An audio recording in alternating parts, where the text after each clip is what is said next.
Alors, dans les groupes de tantra, il y a plusieurs phases.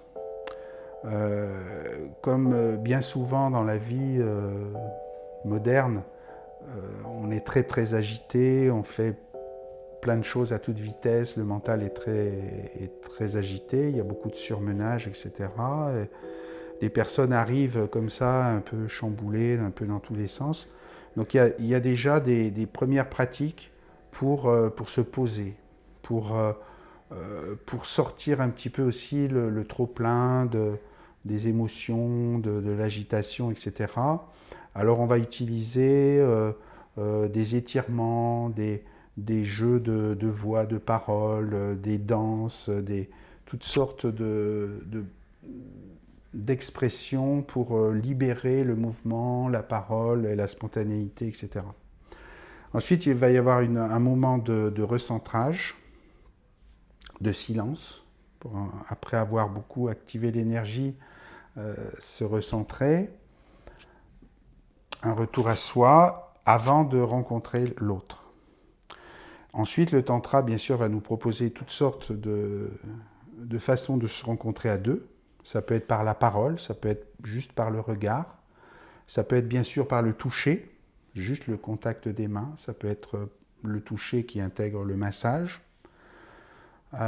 Et puis les pratiques spécifiquement tantriques, c'est-à-dire souvent il y a une grande proximité à ce moment-là corporelle, où les chakras sont alignés, sont proches. Les chakras sont des centres d'énergie.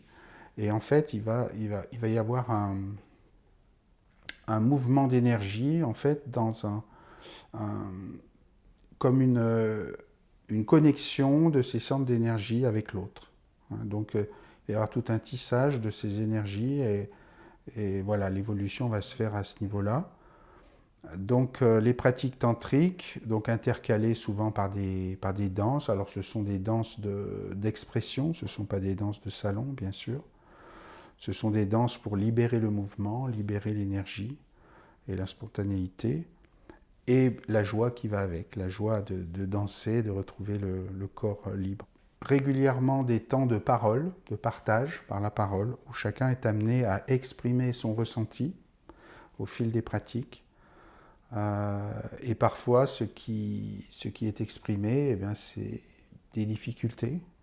Parfois, il y a des peurs qui arrivent, des colères qui remontent, de la tristesse parfois.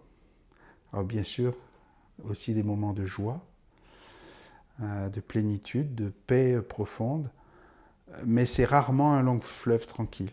Les stages de tantra, euh, les stages en week-end un peu moins, les stages plus longs, sur 4 ou 5 jours, sur une semaine un peu plus, puisqu'on va plus en profondeur sur la durée bien sûr. Mais dès les stages en week-end, assez souvent il y a des émotions assez fortes, pour la plupart. Pas toujours. Des personnes peuvent vivre aussi un stage de façon très paisible. Mais le fait de s'inscrire à un stage de tantra, c'est pas anodin. Ça veut dire qu'on est prêt à plonger en soi-même et à traverser ces zones d'ombre, à,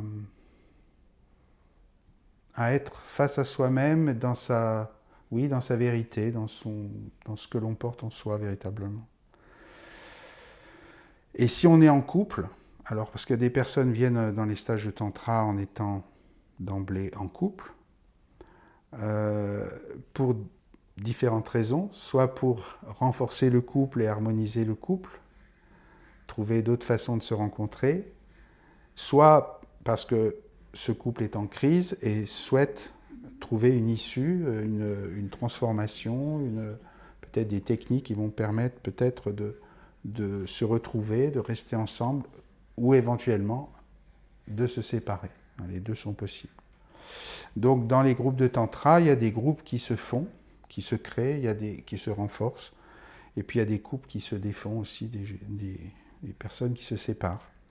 Pourquoi? Parce que tout simplement, c'est la vérité de l'instant qui parle, la vérité du sujet, la vérité de, de ce qui est, tout simplement. Donc les personnes qui souhaitent connaître découvrir la voie tantrique, vraiment, je les invite à s'inscrire à un stage, que ce soit avec moi ou avec un autre animateur ou animatrice. Mais faites l'expérience. Quand vous vous sentirez prêt, faites vraiment l'expérience d'un stage de au moins 2 jours minimum. Et voyez ce qui se passe pour vous.